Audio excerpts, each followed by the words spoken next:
All right, we are back on Morning Line. Thanks for joining us on this wet and rainy Wednesday. Good day to just join in the conversation and listen in if you'd like. With us this morning is Murfreesboro Police Chief Karl Durr.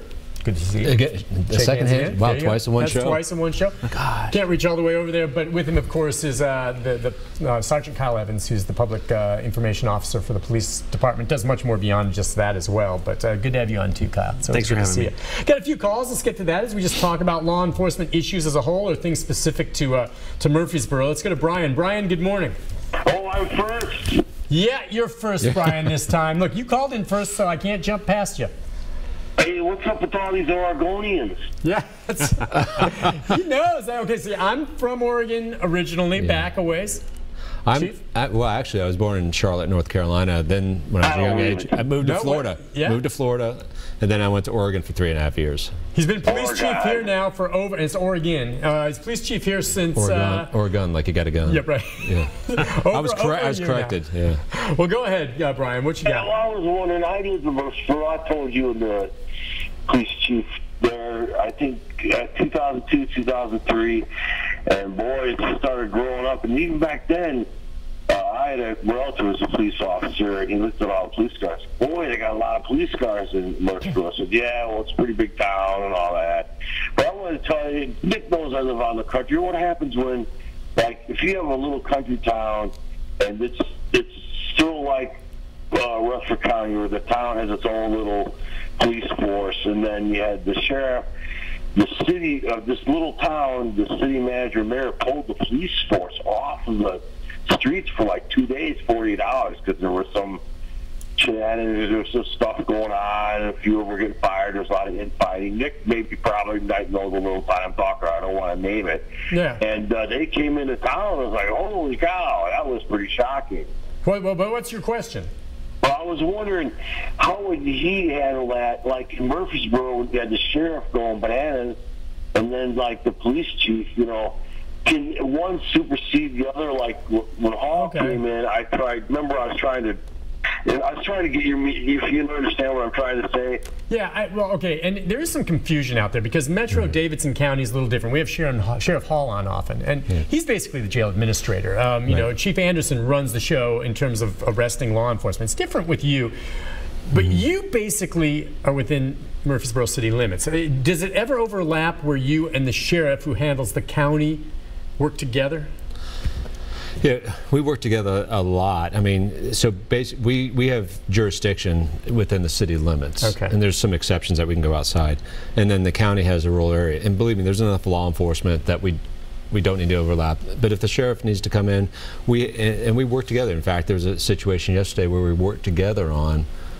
We called them up and let them know, and they assisted us, and it goes vice versa. So there's plenty of times where we cross over and help each other out. And the same thing with THP, because THP is state highway patrol, and there's times that we're assisting each other. And same thing with TBI. So again, that's what we talked about before, was relationships and being able to work together. But our officers and all the way up to the supervisors have great relationships with their counterparts. If they need backup in the county because an officer, they don't have a deputy close enough because they're in a different situation, we'll go help them out. It's all about teamwork because it's our county, our community, and community is just larger than Murfreesboro. Oh, right. Now, and some areas are right there on the border, and I know, Kyle, you've had to handle some of the questions when it comes to the mosque. And the thing is, you'll get the calls, and there have been some stories recently, of course, there was surveillance video, and I understand the investigation's ongoing with the FBI involved in this, where some vandalism occurred, some spray painting, some bacon left on the front door of the mosque. But that technically is in the county, is it not? But do you sometimes respond to that? I mean, going back, I think it's mostly the sheriff's department that handles that, correct? Right. You can have a Murfreesboro address and live in the unincorporated part of the county. But really, MTSU is probably the biggest source of news that we get or cooperation that we get, because it's right in the middle of our city, and we have a great working relationship with the city, or with the MTSU police officers, Chief P.2, and the police officers on the street. It's right in the middle of our city, so you can't really be in that area and not interact. And so our officers on the street, they back each other up. They respond to calls. If you remember, a couple of years ago, there was a shooting on the MTSU campus involving someone that came in. It wasn't a student; it was someone that came on campus for something. That's right. And so while the MTSU police had jurisdiction, we brought all of our resources onto campus, resources that they may not have, like crime scene investigation, the detective skills, and so forth. And there are some cases where we do have original jurisdiction on campus, and they're great about bringing us in to do that. But again, it's just another layer of teamwork, as Chief Durr pointed out, that we try and work on a local level. And just to spur off that real quick too, Nick, is when we hired our last group of officers, 22 officers, we had an orientation program. Well, MTSU had hired some officers, and we include them in the joint training to help each other out. And we do in-service training. Historically, Kyle, you can chime in on this, but historically we've done different trainings in service, and there's other agencies that aren't as fortunate as ours, and we invite them to come, and we don't charge them. Oh, okay, to get the training.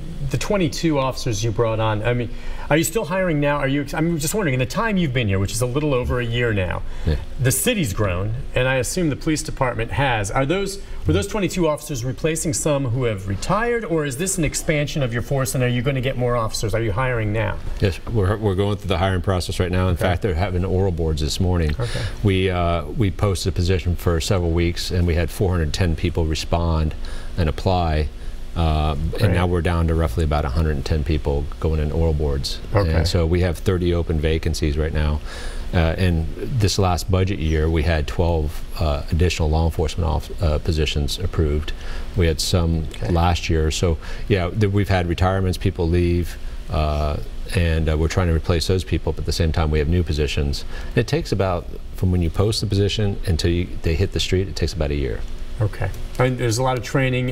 When you get good officers, I'm just curious, and I've heard complaints from chiefs in the past that sometimes they'll have great officers and other departments will poach them, or vice versa. A city as desirable as Murfreesboro, will you sometimes, as opposed to getting these new recruits, maybe then look to other smaller municipalities where there may be a young officer that wants to move to the bigger city? How do you do recruitment?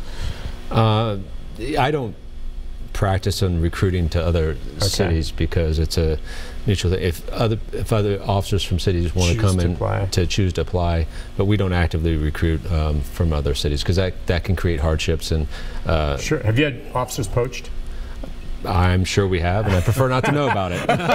Kyle, you want to say anything additional on that? Well, a lot of times someone will come from a rural area and want to work in a bigger city, a bigger environment, so they'll start out somewhere more rural than Murfreesboro, and they'll eventually want to move to a bigger city, perhaps for family or job reasons, maybe a different career path than where they're going. And that's the same for us. Some people start with us and they want to move to a state or federal level, and so I think law enforcement as a whole, there are stepping stones to different places where you want to go in law enforcement, and we've lost officers to the federal government, to the state government, but we've also attracted the same from them to us, and so it's really what each individual officer is motivated by and what they want to do with their career. And we think, a little biased here, but Murfreesboro is a great place to work. It's a great place to raise a family, and if you want to serve, this is the place to do. It's not as big as major cities, but it's not as small as smaller cities, so it's just as the Bears would say, it's just right.